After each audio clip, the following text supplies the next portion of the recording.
Hi, everyone. Welcome to the Self-Published Strong podcast. I'm your host, Andrea Pearson, and I'm joined today by my husband. Hi, I'm Nolan. So if you're listening for the first time, we talk about publishing and marketing in this podcast, and we give motivational quotes and lots of info on the craft of writing itself based on bad and good movies. And the movie we are doing today is Finding Forrester, which, if you're a writer and you have not seen, I call you to repentance. You need to see it. It's a fantastic movie. Any updates from us? No, we did a box set. Oh yeah, the box set, it went really well. What I did was I've had over the last few years readers request that I box up my work in the order that I wrote and published it. And I finally did that, and it encapsulated books that I wrote from 2011 through 2014. Not everything in 2014 ended up in it, but they all followed the same theme, which was my Kleine Chronicles. And I sell it to readers directly for $9.99, and it went much better than expected, which is pretty cool. It's always exciting to find out that your readers, even the ones that buy everything you write, are willing to buy everything you write. I put in a new novella in it, and then a whole bunch of additional comments and quotes, and not quotes, but comments and stories and things like that from my life. I told the actual story of how I found an agent, including the stuff that I don't normally tell people, like how I know the person and things like that. Anyway, it went really well. We were pretty excited about that. I do have to say that today's been a really rough pregnancy day, and I'm not feeling very motivated or very cheerful. And so here's my motivational quote and tip for you. You're going to be pregnant for the rest of your lives. I certainly hope not. I'm tired of being nauseated. Today was one of those days where I was so nauseated that I took an extra anti-nausea pill, and these are the ones, those of you who've been there, they make you groggy and tired. And so I just spent the whole day on the couch today and read The Martian, which at Josh's request, I'd been planning on reading it, but I finally started it last night. I'm about halfway through it so far. And that's actually going to be one of the movies we're going to be doing up here soon. And Josh will be a guest person on it again. We're also going to be doing, I don't know what order, Strictly Ballroom, and we decided rather than do Divergent itself alone, we're going to do the entire Divergent trilogy. We probably will be doing that one next week. Anyway, just because there's a lot to go over in that, but I don't want to devote an episode to each individual movie. I think it'll be good to go like series, through the whole thing. Anyway, do you have a quote for us today? I do. The trouble with most people is they think with their hopes, fears, or wishes rather than with their minds. William Durrant. Yeah, so why'd you choose that? I chose it because I was talking to somebody who shall remain nameless, and they were mentioning outliers in their field. By that I mean someone who was like an overnight success. Yes, overnight successes are... We all wish we were them, but almost none of us are. Even very successful authors, by successful, I'm going to say 6 figures and up. They're not overnight successes. Are generally not overnight successes. Yep. But they get to do what they want to do and make a living doing it. So don't plan on being a one-hit wonder. I think that's what some people get stuck on. They put their heart and soul into that one book. Yeah, or that one series they expected to carry their career. And that never happens and they get disappointed. But you know what? Your first book is probably not a masterpiece, unlike the character in the movie we will be talking about. Yeah, no kidding. Which it wasn't, I mean, he'd been writing his whole entire life. Certainly, it's not the first thing he ever wrote. But yeah. It was his first and not only book. Yeah, that's right. That's a little bit of a spoiler, but... Wah, wah. Sorry I ruined an 18-year-old movie for you. Yeah, no kidding. Okay, so I'm going to read that quote again. It says, the trouble with most people is they think with their hopes, fears, or wishes rather than with their minds. I'm going to say right now that it is very hard to be rational when you are in a bad place emotionally. And pregnancy puts you in a bad place emotionally. If you're really stressed, like our move put us in a bad place emotionally. The flip house put us in a bad place. It's really, really difficult not to base all of your decisions on fears or hopes or wishes. And the problem with making decisions when you are emotional, they generally backfire. when you put like everything, I think that's one of the tips I give in my Big Bang Promotions book. Is that you need to be in a good place in order to make marketing plans that will work and that will last. And you need to be in a good place in order to create promotions that will be successful. Don't do those sorts of things out of desperation. Do them because you are actually being logical about it. So that's a really good quote for today. I'm going to go ahead and give the tip, if that's okay. Mm-hmm. Okay, so it's a continuation of talking about editors. We're going to be talking about finding editors today and possibly the next episode and maybe the one after that. One of the best ways to find an editor is to go through other authors in your genre. So you want to check out the book, the books in your genres, the ones that are doing well, read them to make sure that the editing is up to par. And then approach those authors and ask them who edits their books. And remember that... Do they have sometimes the editor listed in the... Almost never. Sometimes in the acknowledgments, but a lot of authors don't do acknowledgments anymore. I don't do acknowledgments anymore because they were always the exact same people. I was writing the same acknowledgments for every book after you reach a certain number of books and it doesn't change. And it's like, okay, this is pointless. So I dedicate my books to different people instead of writing acknowledgments. And a lot of authors are doing that now. And so... one thing you'll want to keep in mind is that authors will hold their valuable people close to themselves, so like cover designers or editors, because if they pass out that information, then it makes it so that their editor or cover designer will be busy and won't be able to work with them as easily. But ask enough people and you'll get some answers. You can also go ask in writers groups, so search online and ask other writers about their editors and the groups that they're in. And then inside those groups you can ask, and then also consider creating a group of your own and then asking there. The 20 books to 50K group is a good one to ask because there's so many writers there. My BookBub Promotions Morn group would also be a good one to ask because there's a lot of authors in there. So that's how you can find editors, through other authors. You can also, some editors actually will tell you who they edit. They'll put on their websites who they edit for. Very, very rarely does an editor do that, but you can still Google, who edits or whatever, such and such author. And anyway, so that's today's tip. Do you have any comments on that? No, that's good advice. Similar to cover artists, where you find a good cover and then find out who did it and ask them. Exactly. And one thing I've noticed that I've been using the same editor for a very long time, but there's been a couple of times where she's unable to help on a project. And so it's been necessary for me to find other editors. And I'm going to say right now, it never goes away, the need for a good editor. You find a good one and something happens and you need to find a new one. So even if you've been doing this for a long time, it's still good to remember and to keep doors open for new editors. And pay attention when people talk about editors that they've been working with who have been good. All right, so we're going to go on to the movie now. It's Finding Forrester, as we said. And rather than, I'll give a quick setup, but rather than talk about the characters in the normal way, we're going to talk about them in a different way, and you'll see in just a minute. But Finding Forrester is about Jamal, who is a black kid from the Bronx who is talented and very smart, and he's a good writer. And he gets accepted to a private school, and William Forrester, a famous author, ends up coaching him in his writing. And it's a fantastic story if you've never seen it. But what I want to do with the characters, I don't want to talk about them so much as I want to talk about the antagonist and protagonist relationships in the story. And I'm going to give 3 different examples, and then we can talk about character development using those 3 examples. So we've got the third one is Jamal and Professor Crawford.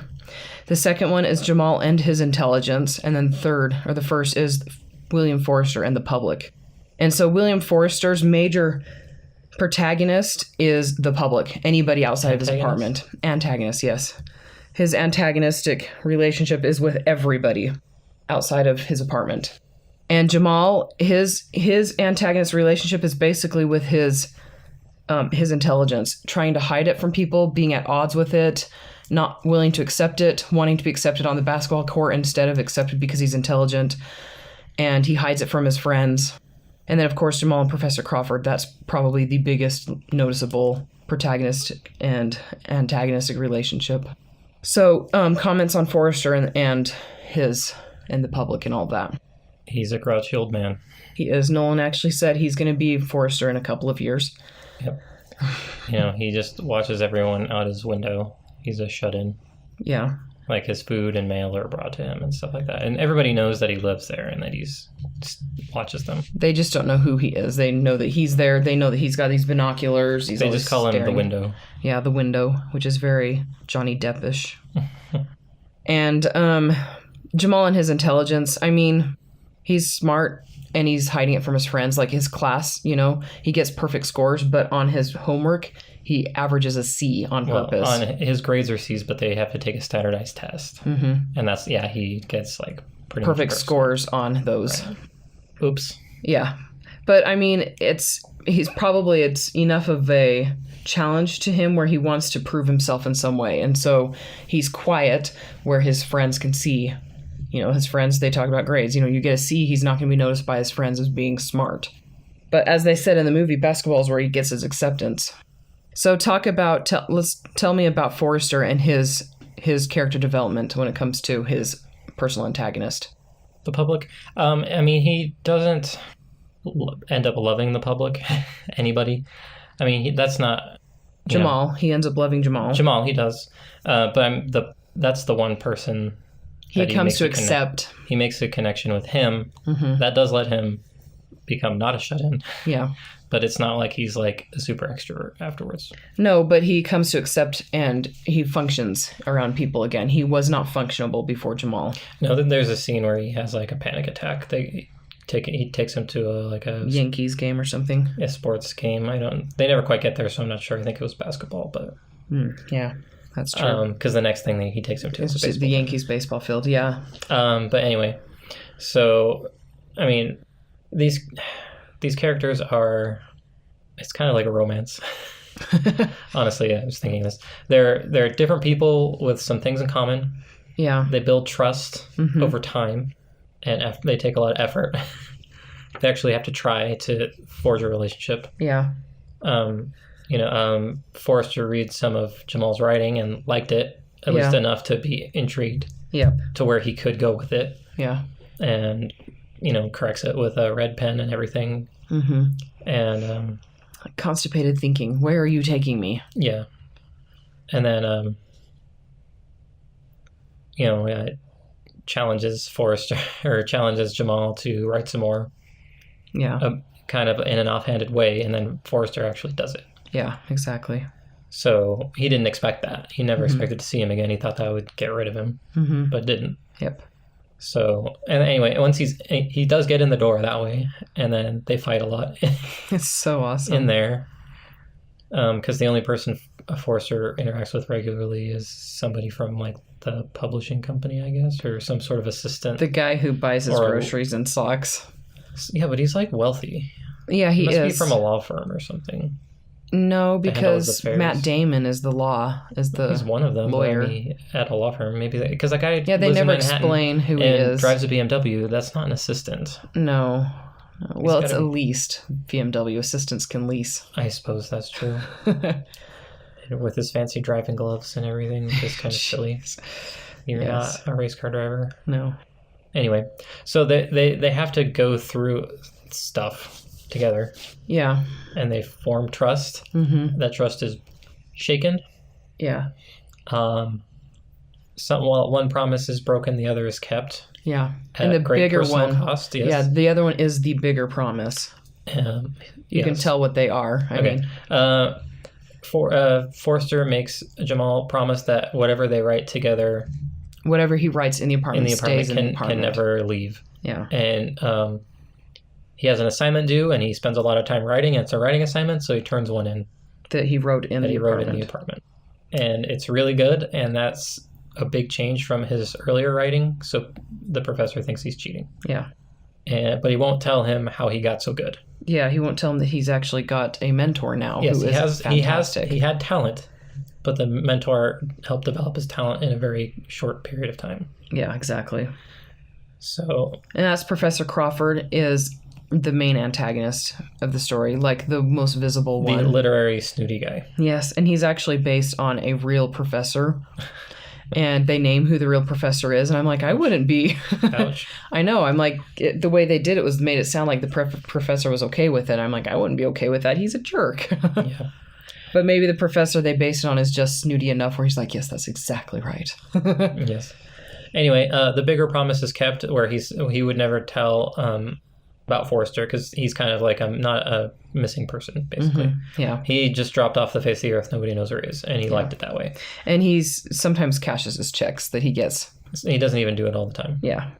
Yeah, that guy, he's got to be from the like publisher. An accounting firm or something. I don't know. He's like the actual publisher's assistant because they'd be making enough money. Yeah, but because he's like, they say you didn't cash your last check, you know, because he actually has that information. Yes, but he also doesn't know who he is because he uses a different name. Oh, did he? I totally missed that. His name's like Mr. Jorgensen or something like that. Oh, that's right. Yeah, I totally. So the assistant doesn't know that that's Forrester. Yeah. I wonder how the publisher's keeping that quiet. I don't know. They do. They keep their authors. They don't want readers contacting authors, and so they've been doing this for like 100 years. Yes. So, yeah. It's very different now with the internet. You want to contact, you want your fans talking to you. Well, authors Not aren't always, that. but... Yeah, authors still, with traditional publishers, they're still very... aloof. They are aloof, and their publishers sometimes discourage it because it takes control out of the publisher's hand. True. Then they can't craft the image of the author to their liking. Don't go with traditional publishers. I guess we just said that. Well, I guess it's fine. I mean, the podcast is called Self-Published Strong, but I mean, what we talk about can be applied to pretty much anybody. The tone, I mean, it is a fact, though. I mean, it is a fact that the publishers, it's just like any pop star or anything like that. There's a persona that's projected. You're a brand. Yeah, exactly. And publishers will guard that jealously. Yep. Anyway. Yeah, so Jamal comes to grips with his intelligence. And I love the way it happens. He doesn't lose his friendships in the process. He just becomes busy. But it's not like in Step Up, the first Step Up movie where Channing Tatum's character, they become like worst enemies for a little while. They fight all the time, and then they make up. In this one, they're friends. They fight constantly and they're friends. Yeah. Friendship develops, and it's not even that they don't stop being grouchy to each other. Yeah. Because, I mean, Forrester's a grouchy guy. He's not going to be not grouchy. Yeah. Well, I'm talking about Jamal and his Bronx friends, his high school friends. Yeah, they just drift apart over time. Mm-hmm, without a huge major riff. And then he comes back and he plays basketball with them again towards the end. Exactly, because one of the things that happens with Forrester is he goes back to, he's from Scotland, and he decides to go visit. Because he didn't want to forget where he came from. Yeah. He wanted to... And the same thing with Jamal. He goes back to, he's going to this hoity-toity fancy school, and he does come back partway through the movie. And everyone's like, oh, you grace us with your presence, hey? And then they just they just play. And they just ignore him because they've moved on too. But at the very end of the movie, they do play together. Yeah. Again, so he doesn't sever his relationship with like his mother or his brother, which he has a very good relationship with. Yeah, which is pretty cool. Buster Rhymes, like they have healthy relationships. He does. His mom, his brother, mother, and his brother are very supportive of everything he does. Yeah.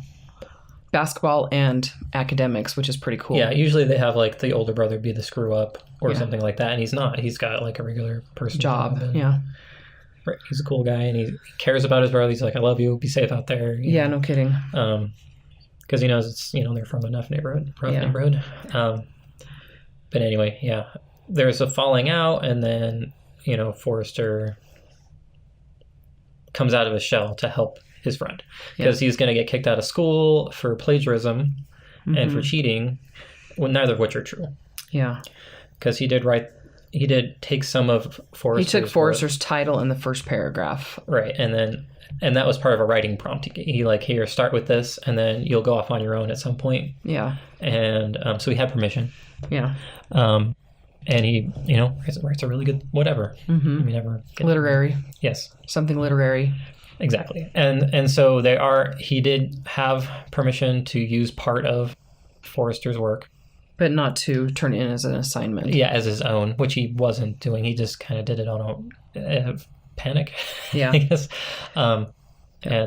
So Forrester leaves his house and goes and, sets everyone straight. Yeah. Well, because the school's accusing Jamal of plagiarism and they're going to kick him out, but they have the competition before the board meeting. will determine whether Jamal can stay, and Forrester shows up, and that's and reads a letter he wrote to him. That's one of my favorite scenes in the movie. There's two favorite scenes of mine in the movie. The first is the BMW scene where the assistant's like paranoid about his BMW, and Jamal's like, "Oh yeah, you think I'm not gonna rob your car?" And the guy's like, "It's a BMW," and Jamal's like, "Oh, so you don't think I know anything about BMWs?" And then he gives the whole history of how BMW started. And then that scene's followed up with the guy in Forrester's apartment and seeing Jamal in there, Oh, yes. It's pretty awesome. And then, so that's my first favorite. And then my second favorite is when Forrester shows up to the writing competition and reads Jamal's apology letter. Which I would say is the climax. Climax of the movie, yes. So let's talk about the opening scene for a little bit. The things I notice most about it is that it's slow, it's thoughtful, it sets the tone for the movie. So there's rapping, there's Bronx, it's pensive, it's not bright and happy. It's intelligent, it's not flashy or showy, and that's pretty much the whole movie, which is, Yes, this is not a flashy movie at all. It's not. And another thing that I noticed, they do several things that set the tone throughout the first few scenes. The clothes, the music, nothing dates the movie. They have very, very brief touches on cars and on the clothes where you can be like, oh, that was, but they don't even show the actual make of the BMW. They just show the model, that it's a BMW. And the music is all music from the 60s, 70s, or even earlier, like early 1900s and late 1800s. And so it doesn't date the movie. So it feels like it could have been made 5 years ago instead of 18 years ago. True. Because the kids in the snobby school are wearing uniforms. And then Jamal with his friends are all wearing sweaters that, are very nondescript. And then Forrester wears 1970s clothes. And then the guy was wearing a suit. And so they did a lot of, and kind of following up what we talked about last week, they put a lot of emphasis on not dating the movie. We can't say so very 90s about this. No. Even though it was done in 2000, if this had been like a, chick flick, not even the way the girls do their hair, a little more pulp culture-y. Exactly, yeah. Like the last movie we did. Yep. What was the last movie we did? 10 Things I Hate About You. Yeah, 10 Things I Hate About You. I should have said that in because people might not remember. But that movie is so very 90s. It is very 90s. Okay, so what was the inciting incident? I'm pretty sure what it is, but... being caught by Forrester breaking into his place on a dare. Jamal entering Forrester's apartment. That was what I was saying. I was like, it could be the test scores, but no, that's establishing normal. He always does well on the official test scores. And then he gets attention from the private school, but that doesn't start the story. What starts the story is his relationship with Forrester. Right, because he would have gone to the school anyway. Yep, exactly. Well, he was considering it.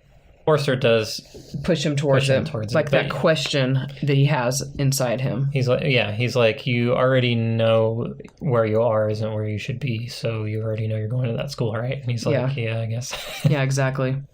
I'm going to compare and contrast 10 Things I Hate About You with this. Okay, go ahead. So 10 Things I Hate About You, it is about what's her face? Yeah. The main girl. What's her name? Kat has a huge arc. Yeah. Patrick, not so much. Mm-hmm. We find out about him, but he doesn't change a lot, would you say? Patrick. Was it? Oh, Patrick in 10 Things, yeah. Yes. Yep. He doesn't really change. No, he doesn't change, and that's similar to this movie. I mean, he does come to like Kat instead of just doing it for the money, but he didn't have to change to do that. No, his only change comes it's just him liking Kat. Exactly. In this, we have two people that are very different with like some common overlap. This movie, Finding Forrester, two very different people come together. Yeah. So instead of one person having a huge arc, these two people have an arc where they become friends. Where you would not expect some 70-year-old guy from Scotland and a 16-year-old... Just kidding. And a 16-year-old from the Bronx. Yeah, I mean, they have everything opposite. Exactly. Writing is the only commonality they share. Everything else is completely opposite. But they use that to see the value in everything else. Yeah, but Jamal doesn't really change. His personality is pretty much the same. I would say Forrester is the one who has that's true the character development.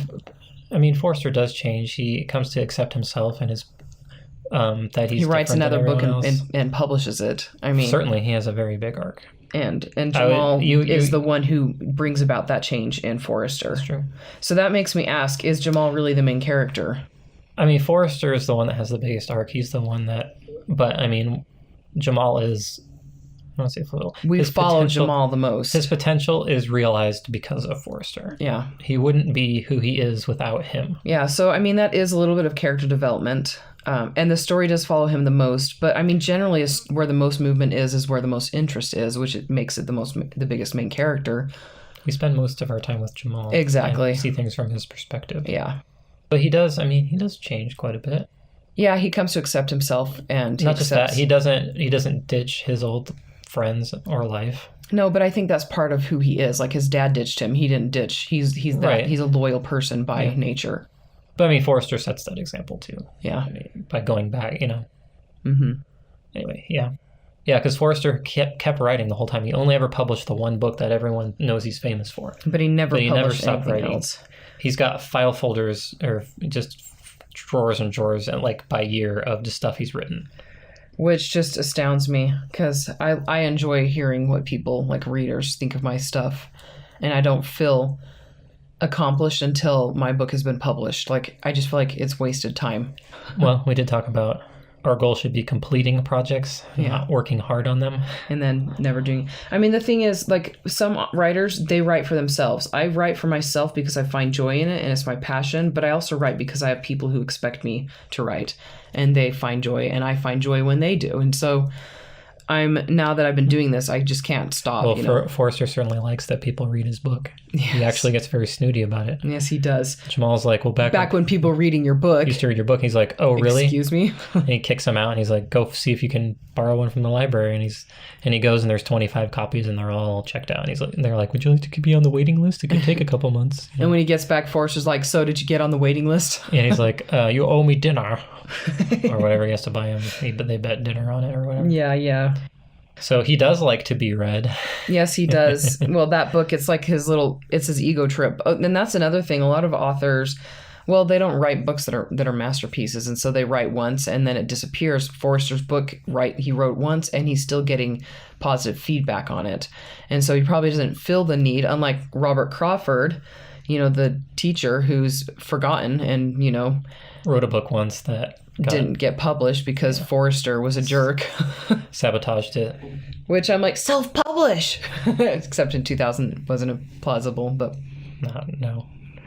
Yeah, that's pretty funny. It is. It's really funny. I'm like, that's so awful. Well, he was writing about him, though. Oh, that's right. He was doing it like 4 authors and 3 were dead and Forrester was alive. And he's like, that's not... And he was writing about Forrester, and Forrester read part of it. And he was like, because he applied to the same publisher, and the publisher was like, here's the part about you. And he's like, that's not right. And so he wrote them, and then he wrote a bunch of other publishers and was like, I'm going to be writing a new book.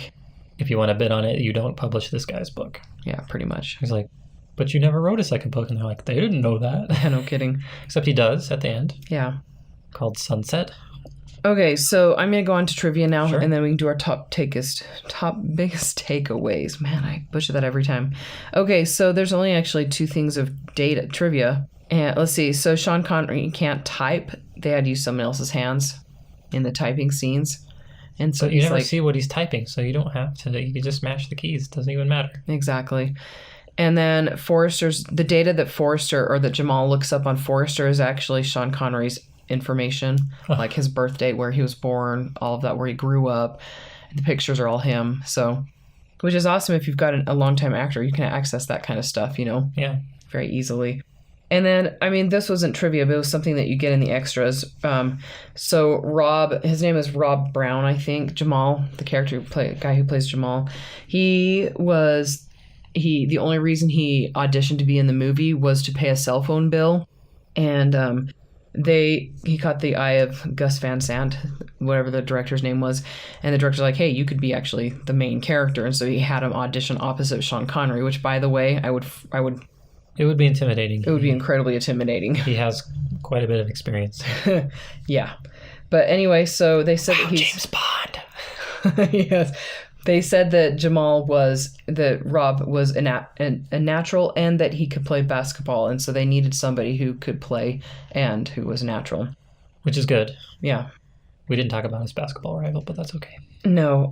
Okay, so I have to say that when Jamal sees the picture of Forrester when he was in his James Bond days, Yes. I didn't recognize him as Sean Connery. I don't Some 50 years ago. with those huge caterpillar eyebrows that were dark, and there's no way I would have put two and two together. So unless he was like, oh, that looks like Sean Connery from back in his James Bond days.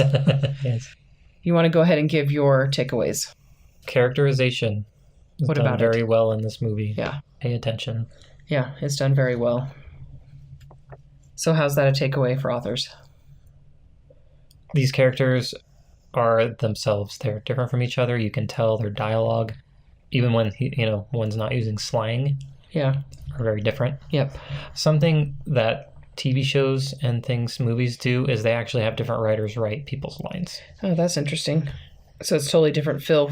Like, Yeah, so because it's they have a different meeting people. about what they want to say, and then in some, character or whatever, main character will have a person that writes their dialogue to make it sound like Yeah. them. And somebody else will write the bad guy's dialogue, just so to make sure that they are very different. Yeah. You can't do that. You're one person. Unless you're co-writing. Unless you're co-writing, which I don't suggest doing. But Some people do it successfully, but it's not something maybe I'm don't interested in start doing. with that. Don't do that starting out. Yeah. You need to find your own voice first. Exactly my point is that, but you have to find multiple characters' voices as well. And I think that's important because sometimes dialogue on a page can feel all the same. This is not good. Yeah. Yep.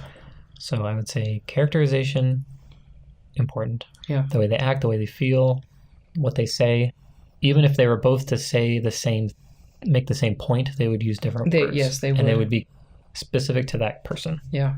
Okay, so takeaway 2. Takeaway 2, I'm actually going to point out pacing in this one, but for a different reason. Okay. It's much slower. It is a slow movie. It's a very thoughtful movie. It's not boring. It is not, and they manage not to be boring. Yeah. It's interesting the whole time without crazy intensity. Yeah. It's like the King's Speech. King's Speech is also a very thoughtful, slow movie. Yes. But it's also not boring. Yes. So, honestly, most authors are going to be writing, especially self-published ones, they tend to be in more action-y genres, genre fiction in general. Yeah, that's commercial fiction. That's, what sells better than literary. Yes. But that doesn't mean you can't learn things from literary fiction about craft, and about what to do when they're not fighting to be interesting. Yeah, like the emotional tone that you set, and then how you have emotional climaxes versus physical fighting climaxes. Exactly. If you can learn to do both, like maybe you're really good at blowing stuff up, but if you can also write the other parts well, you will be light years ahead of everyone else. Yeah. Because I've read plenty of books where the fight scenes are great, but I don't care. Yeah, and I've seen plenty of movies the same. Yeah. There's no connection. It's like there's no emotional arc. How many movies have you gone to just because of the special effects and then liked Skyline? it, but it felt hollow? You don't rewatch it. Maybe you do. Godzilla 2. I mean, the new Godzilla. Yeah, terrible movie. I can really wail on that one. Pacific Rim 2. Oh, which we need to do. But my point is that you can visually do whatever you want these days. This is a movie thing, but we can relate it to books. Visually, in a movie, you can do whatever you want if you have the budget. Now that can happen, writers are lazy. Yeah. We've made that point before. We have made this point before. But it's important. It is very important. It is important to remove all of the explodiness and still be interesting. If you can do that, then you have a good book. Yeah, I agree. So I'm not sure if that's pacing exactly, but... It is pacing. I mean, we did talk about, if you aren't having explodey, then the emotional beats need to be spot on. Yes, they do. And the character growth and the way they interact with each other. So, I mean, this is a good movie to watch for that. Romances are good, good movies to watch, the good ones, because that's all they have is the emotional beats. This is a bromance. Because they break up and then get back together. It's very similar. Or there's like a betrayal, and then one person realizes that the other person's really dedicated, and then that makes the, One person has to make, the great bit of action, the great leap of to mend the relationship. Yes. That was Forrester. Like Jamal was in the wrong, but he apologized, and Forrester went way out of. He freaked out. Anyway, so my takeaways are, I'm gonna say this is a movie about writers, and movies about writers, I love them, but books about writers, they break the fourth wall for me. Because I feel like the writer's writing about themselves because they have to. They're writing their experience, their passion, and I'm not saying not to do it, just recognize that it breaks the fourth wall for a lot of readers, and that's not just me. That was me before I wanted to become a writer. When I read a book about a writer, like the main character is a writer, I was like, I wonder how much of this is the author, and it made me be more aware of the author. Like half of Stephen King's main characters. Yes. Also happen to be writers. Yes, because he understands them. But it's just something to be aware of. It's just a takeaway from this movie. Is just be aware that if you write a main character who is a writer, it breaks the fourth wall for readers. Try to make them very different from yourself, I guess. Yeah. But I don't know how, people are going to still read that and see how much you put into it. So they're going to take away what they want. And yeah, even if you make it seriously different, then readers will still be like, is this how the author really is? And I'm not saying, like I said, I'm not saying don't do it. Just recognize that it's going to be a potential. It can be a crutch. It can be a crutch, and it can because you want to write what you know. Yeah. So you write about writers. Yeah. Or your character is a writer. Yeah, and it can pull the readers out of the story depending on how you handle it. Mm-hmm. So I do enjoy reading them occasionally, but it sometimes just feels very transparent. Lazy, cliche. No, not lazy. No, more just transparent. Makes me a little uncomfortable, honestly, because I'm like, is the writer putting herself or himself into the story? How personal is this to the writer? So like trials and things like that the character goes through, and like, how personal is this? Sometimes I don't want to know about their author. I just want to read a good story. Okay, so that's my first takeaway. Then my second one, there's a scene where Jamal is in the apartment and Forrester pulls out 2 typewriters, and he's like, write. And he tries to get Jamal to write, and he's like hounding him for several hours, write, and Jamal can't write. And one thing they don't address in this movie, Jamal writes everything by hand in notebooks. That's his process. That's how he comes up with his ideas, and that's how things flow. And Forrester's trying to get Jamal to write with a typewriter, which is completely different to him. It's not his creative process, and Forrester is forcing him to overcome that and getting mad at him for not overcoming it. And so my thing with this is, if you're changing your process, you need to give yourself patience, because it takes time to relearn and remaster the ability to write when you're changing your writing style. So like typing versus dictating, it's a pretty easy transition when you have to do it because you broke your finger. But there's still a huge break your fingers. Yeah, break your fingers. That is our advice. That's our takeaway. Or get carpal tunnel, or yes, our takeaway. No, but seriously, when you absolutely have to, you get forced to do it, but the transition is still there, and it's still important to give yourself time and be patient with yourself and recognize that the creativity comes from your brain, not from your fingers. And a lot of authors, they're so resistant to dictating because they're like, typing, it's all I can do. I can't write a story without my fingers. And I'm like, actually, you can. People wrote stories by pen. They didn't type because there weren't computers or typewriters. And you did that. You had to do that, Before that, they dictated everything. Storytellers. I'm trying to think of what. Oral history. Oral history, yes. And so, dictating is one form of writing, and it is incredibly rewarding for me. I love dictating. I absolutely love it, because it's just so, like, the stories, the images, everything just flows when I'm talking.